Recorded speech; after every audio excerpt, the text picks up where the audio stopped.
dia, irmãos. Graça e paz.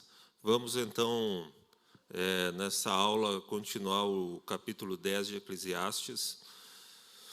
Bem, então, neste capítulo, só para a gente retomar aquilo que já foi falado semana passada, Salomão, então, ele escreve esse capítulo oferecendo conselhos ao povo de Deus. São alguns conselhos que Salomão nos oferece. Então, semana passada nós trabalhamos este primeiro ponto, conselhos gerais sobre o bem e o mal, do versículo 1 a 3. Então, Salomão nos fala sobre a existência do bem e do mal. E hoje vamos começar trabalhando o ponto 2, conselhos sobre as autoridades. Nós começamos esse ponto semana passada, principalmente no versículo 4, tá? Eu vou ler aqui do versículo 4 ao 7, e conforme a gente for caminhando no capítulo, a gente vai voltando e lendo os demais versículos, certo? Desculpe. Vamos lá. Vou ler aqui do versículo 4 ao 7, Eclesiastes capítulo 10. Levantando-se contra ti a indignação do governador, não deixe o teu lugar, porque o ânimo sereno acalma grandes ofensores. Ainda há o mal que vi debaixo do sol, erro que procede do governador. Ao tolo posto em grandes alturas, mas os ricos assentados em lugar baixo. Vi servos a cavalo e príncipes andando a pé, como servos sobre a terra. Muito bem, então, vou passar aqui. Muito bem. Então, o versículo 4, nós já trabalhamos semana passada, e Salomão nos dá um conselho, só para retomar, muito oportuno. Porque nós sabemos que na nossa caminhada cristã, nós teremos momentos de perseguição, né? E Salomão nos diz o seguinte: mantenha o seu ânimo sereno, porque o ânimo sereno acalma grandes ofensores. Então, este conselho a gente já trabalhou, vamos passar para o próximo aqui. Então, aqui, do versículo 5 ao 7, Salomão está dizendo para nós, olha, ainda no versículo 5, ainda há um mal que vi debaixo do sol, ou seja, na sociedade humana, erro que procede do governador, um erro que procede do governador. Então, em 1 Timóteo, capítulo 1, versículo 7, nós temos que ter em mente isso aqui. Deus não nos tem dado espírito de covardia, mas de poder, de amor e de moderação. Nós não temos espírito de covardia. Se nós temos que obedecer às autoridades, não é por covardia que nós obedecemos às autoridades. Não é porque somos covardes. Não, porque nós temos amor, nós temos moderação. E aqui, em Isaías 3:12, vai dizer o seguinte: os opressores do meu povo são crianças. O que isso quer dizer? Que há autoridades que são imaturas, há autoridades que não são justas, há autoridades que não fazem o bem, são como crianças, são imaturas, são irresponsáveis, tá? É isso que Salomão está destacando aqui no versículo 4, no versículo 5, melhor dizendo, que há erros que procedem do governador. E qual é o erro que ele aponta? Líderes insensatos colocam em posições de comando seus apadrinhados e não pessoas realmente capacitadas. Então, veja que no versículo 6 ele está dizendo assim: o tolo posto em grandes alturas. Isso realmente, nós vemos isso acontecer. Nós vemos autoridades, nós vemos governos que, ao invés de buscar pessoas qualificadas para exercer cargos da administração, não são pessoas as mais qualificadas, são apadrinhados, são pessoas amigas, né? São aqueles que está se buscando algum benefício a partir de colocar certas pessoas em cargos de comando, né? Troca por apoio político e tudo mais. Então, nós vemos claramente esse jogo político acontecer nos bastidores do poder. Ou seja, não são os mais qualificados que exercem cargos. São pessoas, muitas vezes, que não têm capacidade, mas por algum motivo particular, algum motivo de algum benefício, ela é colocado em grandes alturas. E Salomão está dizendo isso. Tá? Aqui a Bíblia também nos traz um exemplo bastante claro disso, que fala sobre o rei Roboão, que foi filho de Salomão. Veja que a próxima geração, logo após Salomão, seu próprio filho, que reinou sobre Israel, que reinou sobre o povo de Deus, o que 1 Reis vai nos revelar no capítulo 12, versículo 8. Ele desprezou o conselho que os anciões lhe tinham dado e tomou conselho com os jovens que haviam crescido com ele e o serviam. Então, aqui é uma situação assim bem clara, né, desse problema. Ou seja, o próprio filho de Salomão não levou em conta esses conselhos que o seu pai deu em relação às autoridades. Não levou em conta o seu próprio filho, uma geração após Salomão. E aqui está dizendo o seguinte: olha, o rei Roboão, filho de Salomão, ao invés de ouvir os anciãos, os sábios, aqueles que conheciam os problemas de Israel, não, ele foi ouvir aquilo que ele queria ouvir, que eram os jovens, que eram os seus amigos. Ele inverteu as posições, né? Então, percebam como o próprio texto aqui, o próprio conselho de Salomão, já foi na geração seguinte desprezado. Vamos continuar aqui. Então, vamos dar sequência aqui. Então, Salomão vai dizer aqui, como o tolo posto em grandes alturas, mas os ricos assentados em lugar baixo. Vi servos a cavalo e príncipes andando a pé, como servos sobre a terra. Então, o versículo 6 e o 7 são bastante parecidos, são exemplos que Salomão nos dá. Tolo postos em grandes alturas, como aquilo que eu estava dizendo, jovens como conselheiros, e ricos assentados em lugar baixo. Então, imagine alguém assim: vi servos a cavalo e príncipes andando a pé.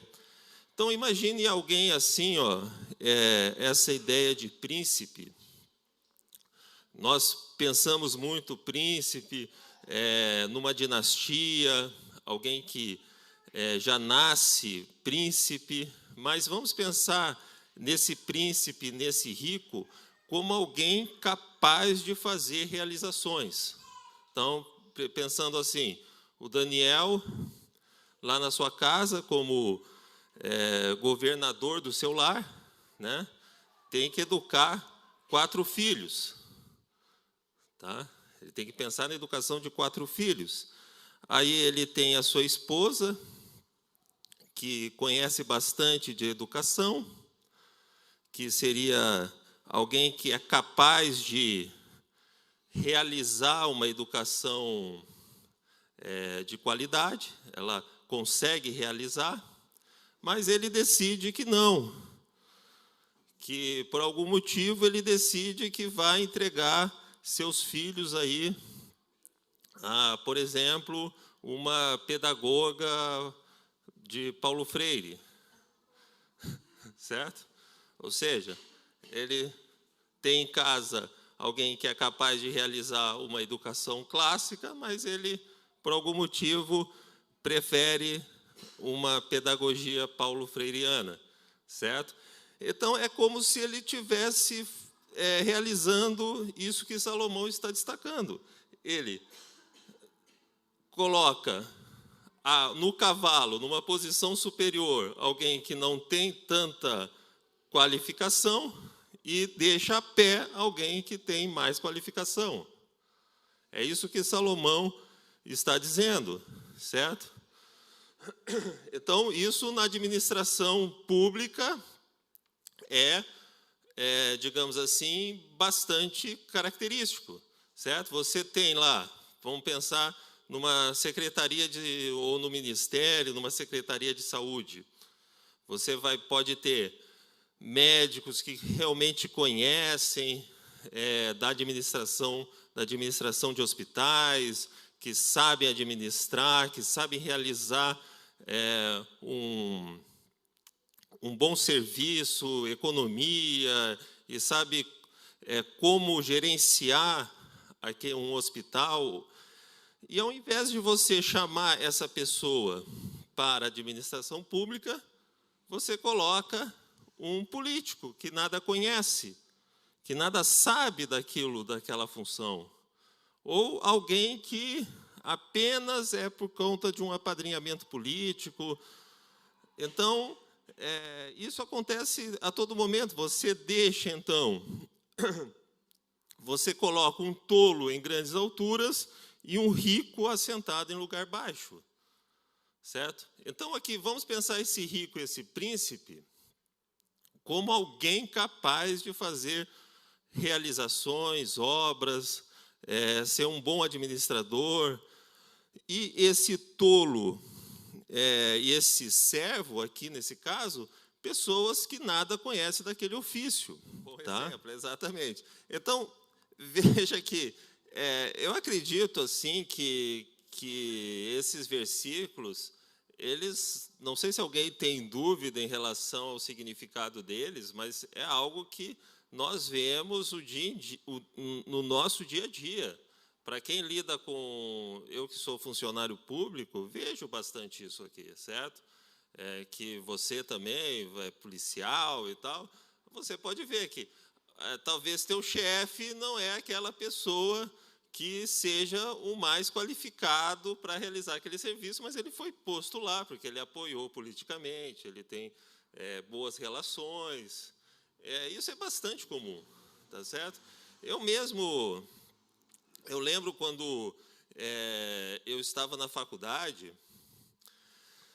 que eu queria muito entrar no mestrado, né? E eu estudava bastante, tal, para entrar no mestrado, fazia todo o currículo exigido do aluno para entrar no mestrado. Eu queria muito entrar no mestrado, estudava bastante e eu fui fazer a prova, achando assim, não, vou passar, porque eu estudei bastante e tal, e fiz a prova, fui muito bem na prova, passei numa posição muito boa, teve a entrevista, falei da minha pesquisa, o que eu ia pesquisar, e depois, quando estava bem confiante, quando deu o resultado, rodei. Eu fiquei até bem surpreendido, rodei, não fui selecionado, né? Mas eu fui muito ingênuo, porque eu não tinha feito algo que eu precisaria ter feito, que é construir relações. Então, assim, eu tenho certeza que pessoas menos qualificadas passaram naquele momento, né? Por quê? Porque elas iam nas aulas do professor, conversavam com o professor, tinham relações mais próximas e tudo mais, e aí elas conseguiam passar. Então, a gente fica naquela, pensando assim, não, o mais qualificado que vai ter que assumir os postos de comando, mas não funciona assim, não funciona. O mais qualificado não é aquele que vai assumir os postos, vai ser aquele que tem boas relações, aquele que conversa com as pessoas certas, que constrói amizades com as pessoas certas. Esse vai. Então, nós vivemos num mundo de espertos, não de expertise, de conhecer, não. São espertos realmente, aqueles que conseguem cavar, fazer aquele marketing pessoal, conseguem conversar e ter bons relacionamentos, vão escalar na pirâmide social. A colega... Isso aí, exato. Exato, são ligeiros para conseguir essa escalada. E aquele que está ali se esforçando, às vezes, é o mais qualificado em termos de conhecimento, em termos de realização, muitas vezes, então, é deixado de fora. A colega não, eu estou acostumado com escola. Eu falo colega, pessoal, desculpe. A irmã.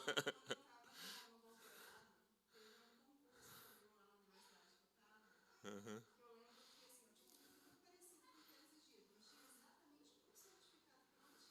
Uhum.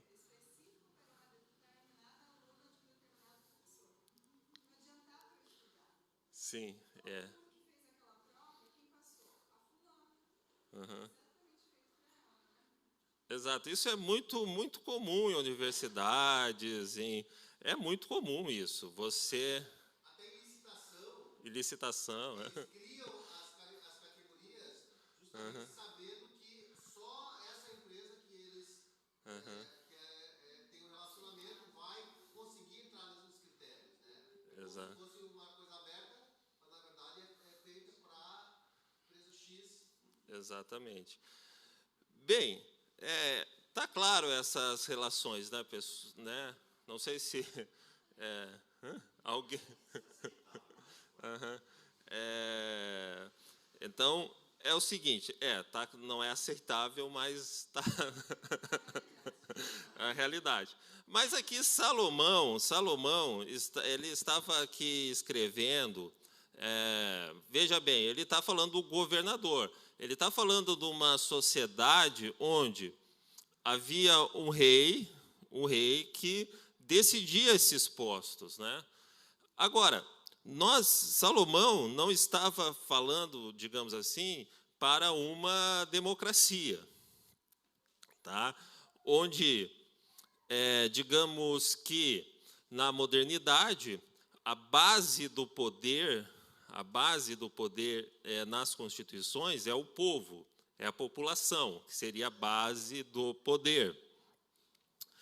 Não vou entrar em detalhes nesses assuntos, mas digamos que nós podemos, de alguma forma, votar em alguns cargos. Não podemos votar em grande parte dos cargos públicos, nós não podemos votar. Nós não podemos lá escolher o secretário da saúde do nosso município. Quem escolhe é o prefeito, mas nós podemos votar no prefeito. Tá? Nós temos essa possibilidade. Não vou dizer se as urnas lá funcionam bem ou não, se elas são confiáveis ou não vamos entrar nesse detalhe, mas vamos imaginar que, pelo menos, nós podemos ir lá na urna e depositar o nosso voto. Então,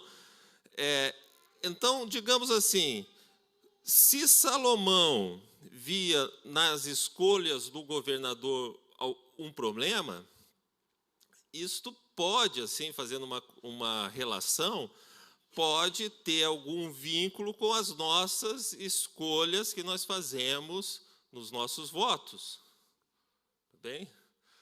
Nós, quando votamos, estamos fazendo, como os governadores aqui que Salomão critica, colocando tolos ou servos em lugares altos e deixando em lugares baixos pessoas qualificadas, porque a política funciona muito assim. Um político, para se eleger, ele coloca outdoors, coloca a sua foto em todos os lugares. É musiquinha, foto, foto, foto. E a gente acaba, pode ser assim, de uma forma, de um eleitor ali mais ingênuo. Veja, não, eu estou olhando muita foto desse candidato, as pessoas estão falando dele, ele deve ser bom, vou lá, voto nele. Nós temos que ter um pouco de cuidado em quem a gente vai votar, conhecer o partido, conhecer as posições desse candidato, para não colocar tolos em lugares altos, né? Nós, como cristãos, nós temos alguns princípios que a gente pode ver claramente, usar alguns princípios para escolher um candidato ou outro candidato, né? Não vamos entrar aqui em nomes, tá, de candidatos, mas nós podemos, digamos assim, pesquisar e ver, por exemplo, um candidato que é favorável, ou um partido político é favorável ao aborto. Isso é fácil da gente descobrir, certo? Qual é o candidato, ou partido, ou político, que, digamos assim, tem uma linha favorável ao aborto? Mesmo que ele se diga na eleição,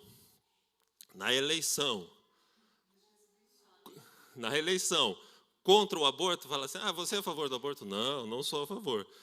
Mas você, pesquisando, você vê que aquele partido, que aquelas pessoas daquela linha política são favoráveis ao aborto, né? E nós não podemos ser que esse tolo que o Salomão coloca aqui, ele é um esperto também. Ele vai ser dissimulado, né? Ele vai dissimular. Então, nós podemos ver, olha, esse candidato X defende o aborto.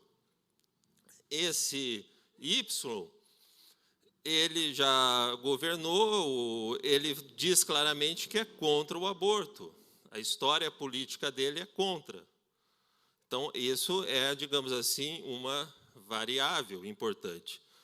Nós temos aqui, na nossa igreja, pessoas ligadas à segurança pública, que poderiam falar para nós com mais claridade. Mas nós temos partidos, nós temos políticos que defendem claramente a despenalização dos crimes, certo?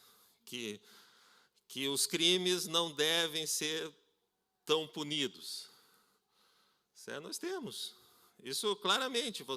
Então você pega lá, questão da maioridade penal. É fácil a gente pesquisar quais partidos que votaram contra a maioridade penal no Brasil, quais partidos que sempre vota contra aumento de pena para criminosos.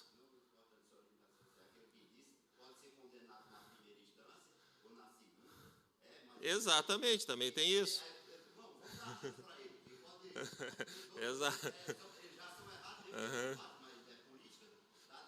Tem essa questão também, ou seja, aqueles partidos, aqueles políticos que só querem que um político corrupto vá para a prisão só depois do STF, só depois de uma quarta instância, certo?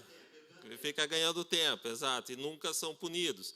Mas isso digamos assim, hoje no Brasil, se alguém rouba um celular na rua, não vai preso. Não vai preso, né? Isso digamos assim, é contra qualquer princípio de ordem de um país sério, onde os pequenos crimes têm que ser punidos. Porque é daí que vai, se você tem pequenos crimes que não são punidos, a sensação de segurança vai aumentando, aquele que rouba hoje um celular, amanhã vai estar fazendo um crime mais pesado, é assim que funciona, certo? Então, nós temos claramente, então, se a gente colocar uma linha, assim, por exemplo, drogas, né, está ligado a essa área criminal, drogas, quais partidos que são a favor da liberação e da legalização de drogas?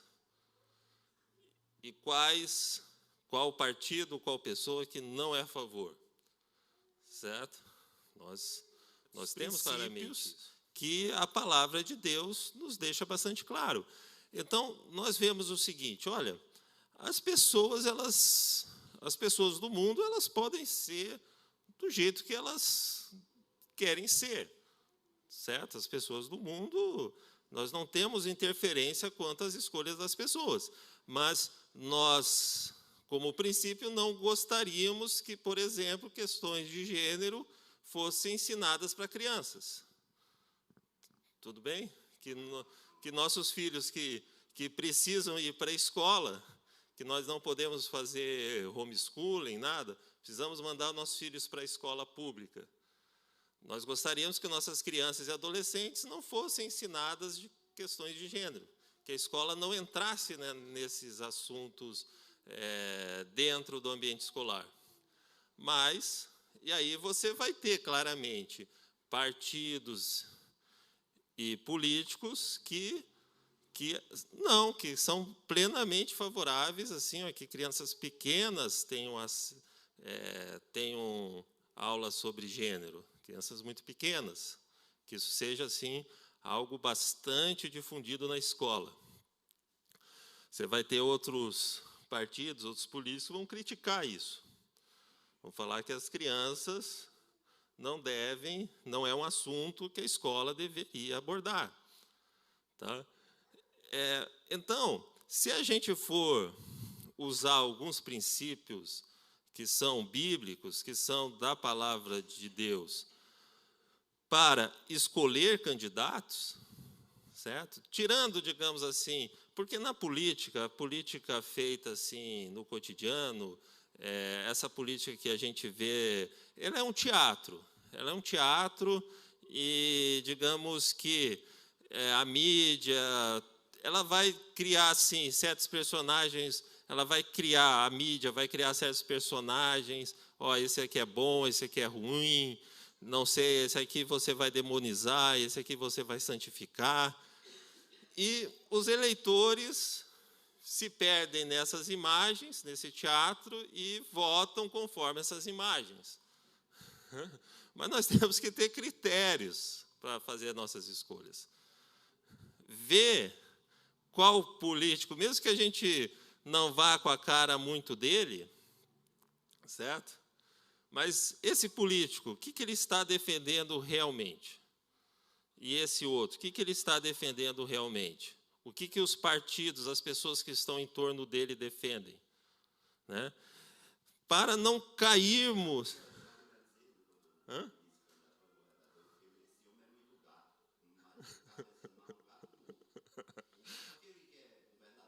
Certo. Isso. Daí você pode... as pessoas podem ser influenciadas. Não, esse aqui é mais bonito, esse aqui parece ser mais simpático. Então, mas isso é tudo teatro. Nós temos que ver as posições, certo?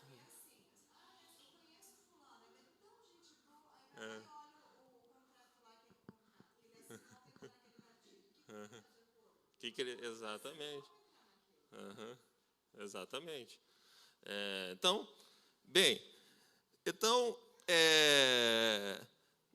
nessa questão aqui, quando o Salomão diz o erro que procede do governador, e ele cita 2 versículos aqui, dizendo das escolhas que o governador faz, certo? É claro que, como eu disse, ele não estava pensando numa democracia. Tá?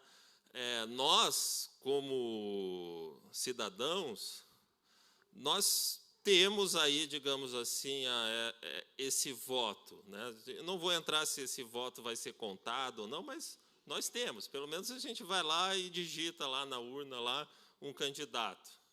Tá?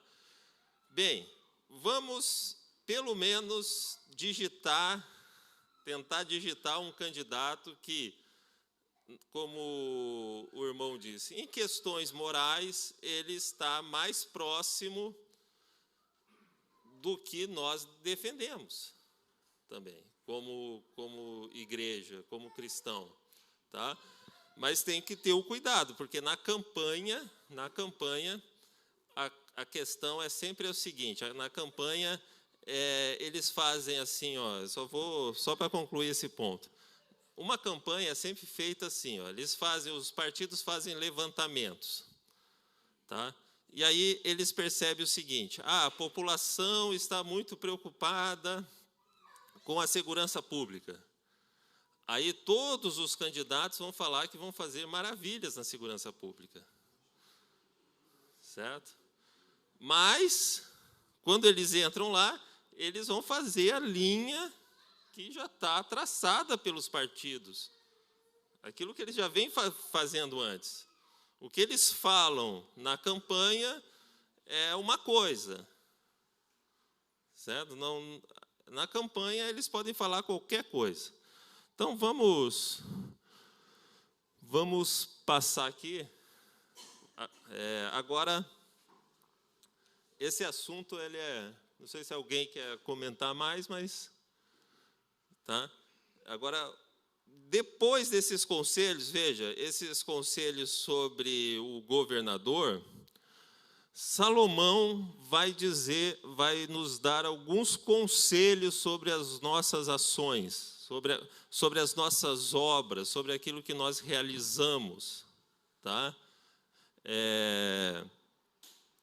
Do versículo 8 ao 11. Então, eu vou ler aqui para os irmãos. Olha, então você vê que esse capítulo 10, ele é bastante subdividido.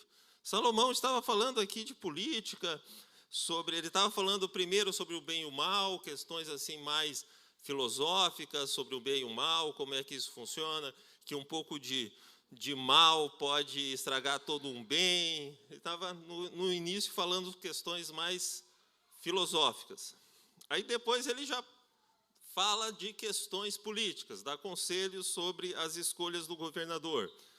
E aqui ele começa a dar conselhos sobre obras, sobre realizações, sobre ações que nós fazemos no nosso cotidiano. Tá? Então ele tem essas subdivisões. Então ele vai dizer o seguinte, no versículo 8: quem abre uma cova, nela cairá. E quem rompe um muro, mordê-lo-á uma cobra. Quem arranca pedras, será maltratado por elas. E o que racha lenha, expõe-se ao perigo. Se o ferro está embotado e não lhe afia o corte, é preciso redobrar a força, mas a sabedoria resolve com bom êxito. Se a cobra morder antes de estar encantada, não há vantagem no encantador. Bem, então vamos tentar entender aqui um pouco sobre o que Salomão está nos dizendo. Então, vamos...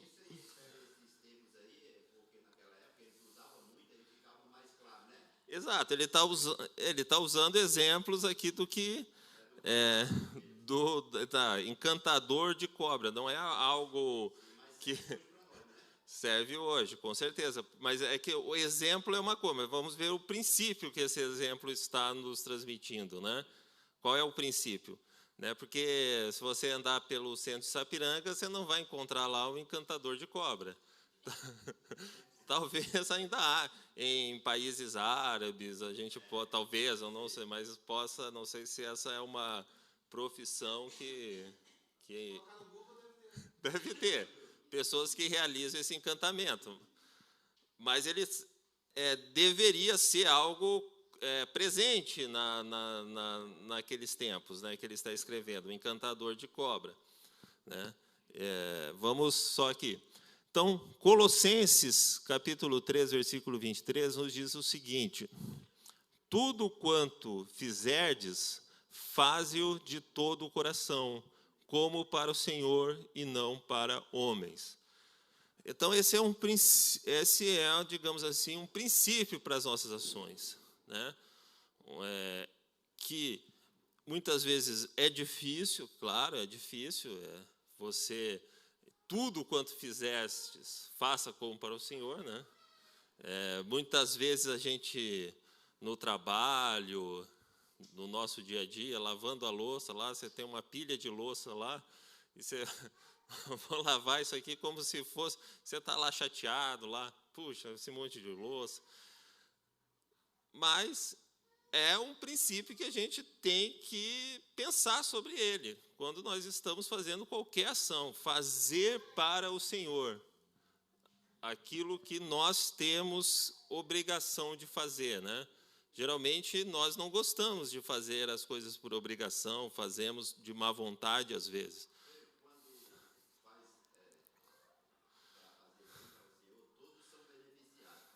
Uhum. Sim. Uhum. Exatamente. E se você está fazendo para Deus, você está tentando dar o seu melhor ali, né? Exatamente. Exatamente. Então, a Bíblia, em diferentes momentos, assim, em diferentes livros, ela vai dar conselhos sobre as nossas ações, como Colossenses dá conselhos. Esse conselho: fazei de todo o coração como para o Senhor e não para os homens. Aqui no caso, se o trabalho é feito para o Senhor, deve ser feito com sabedoria e não de forma negligente. Aqui é o conselho de Salomão no versículo 10. Então, se você está fazendo um trabalho para o Senhor, além de você dar o seu melhor, você está fazendo ele com sabedoria. Salomão dá essa imagem muito clara no versículo 10. Se o ferro está embotado, está ruim, a faca está sem corte, né? E não se afia o corte, é preciso redobrar a força. Imagina, sofre mais, certo? Mas a sabedoria resolve com bom êxito. Então, nós podemos, assim, desse versículo aqui, alguma sabedoria, digamos assim, popular, está baseada nele, né? Eu lembro que minha mãe dizia assim: quem não tem cabeça tem perna. Era, digamos assim, quem não faz as coisas bem com sabedoria vai ter que se esforçar mais. Quando a cabeça não pensa, o corpo padece. Exatamente. Salomão está dizendo algo assim: se o ferro está embotado, você vai ter que redobrar a força, fazer as coisas com sabedoria. Tá? Fazer as coisas com sabedoria. Então, devemos ter sabedoria em nossas realizações para alcançarmos bom êxito, certo? Ou seja, se nós queremos que aquilo que nós estamos fazendo seja feito para o Senhor, isso tem que ser feito bem, né? Tem que ser um bom trabalho. Se é um bom trabalho que a gente quer, é o êxito que a gente quer com aquele trabalho. Bem, então nós precisamos colocar a nossa sabedoria naquela realização, pensar naquela realização, planejar, certo? Pensar, digamos assim, em táticas de como fazer aquilo bem feito, para que nós não, digamos assim, tenhamos que redobrar a nossa força para fazer aquilo. Então, outra situação: devemos ter sabedoria para alcançar os bons êxitos, já que qualquer atividade está cercada de perigos. Pessoal, Salomão está nos dizendo isso no versículo 8 e 9. Olha só, quem abre uma cova, nela cairá. Ou seja, ele está pensando o seguinte, imagina lá um caçador, vamos tentar imaginar, um caçador quer caçar um animal lá para sua alimentação e abre uma cova para que o bicho passe lá e caia. Se a pessoa realiza aquela cova sem sabedoria, sem pensar muito, sem refletir sobre ela, ele, esqueci aonde que eu coloquei a cova. Ele vai lá e cai na cova, certo? Ele não fez aquilo com sabedoria, pensando naquilo que está fazendo. Exatamente. Exato, ele tem que pensar. Quem rompe um muro, mordê-lo-á uma cobra. Então, veja,